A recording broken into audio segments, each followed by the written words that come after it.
On a scale of 1 to 10, how affected do you feel by violent extremism? I feel like I'm affected at about a 5 because I personally am lucky enough to not have experienced violent extremism firsthand, but I do really feel sympathetic for those who have. And in the media and in the news, recently there's been a lot of,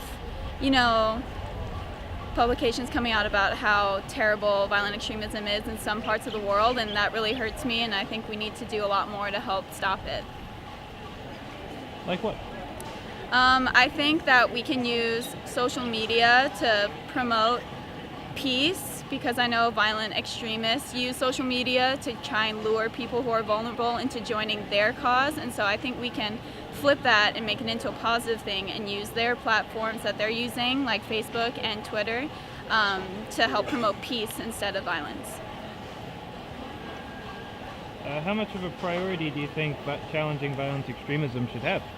I think it should definitely be one of our top priorities, because in order for our world to function and keep going in the right direction, I think we need to be a lot more peaceful than we are right now.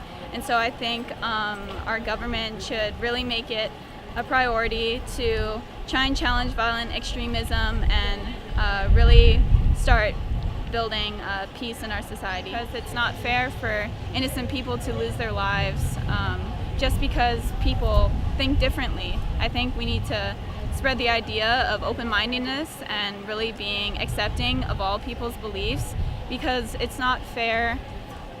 It's also not fair to die of hunger and starvation, and those are really important problems, but it's also really not okay to die because your house gets blown up or you're shot running a Boston Marathon, So I think it's really important that we take this into consideration and try to stop it. In the midst of the election, how can our government help challenge violent extremism? I think just bringing awareness to the topic of violent extremism is really important.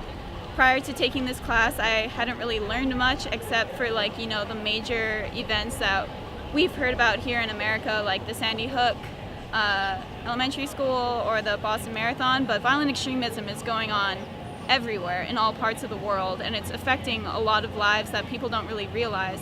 And so I think we just need to bring that to the forefront and really get people involved and engaged with the issue. What are some of you said it's affecting a lot of people's lives and we don't realize it. What are these subtle ways that violent extremism is affecting us? I think just in populations, we have to take ourselves out of the American mindset, and we have to think of those people who are in Syria right now dealing with the whole issue of all the violence there and all the Syrian refugees who are having to leave their homes because of all the violence going on. Here in Hawaii, most people don't really feel affected by that, but I think we all should, because human lives are human lives and each one means the same and is significant. And so I think we really need to come together and start empathizing a little more. Okay. How can we use social media to challenge violent extremism? Kind of like I mentioned earlier, I think we can use the same platforms that groups like ISIS use. They use Facebook oftentimes and Twitter and other social media platforms like that to target vulnerable kids who maybe feel like they aren't a part of something or looking for a purpose.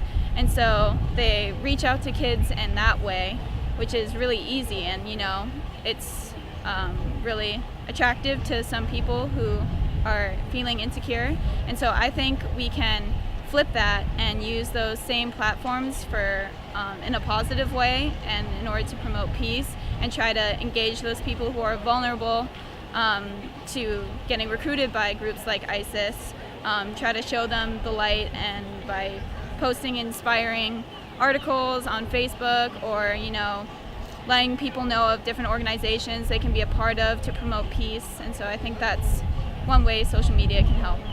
What else do you think can be done to stop violent extremism? I think just educating yourselves more, reading the news, watching the news, just little ways to just be more educated about the issue. And I think people can start, looking for different groups to be a part of, to start making a change, because it's one thing to say you want to help violent extremism, and it's another to take action. And so I think that's something people should do.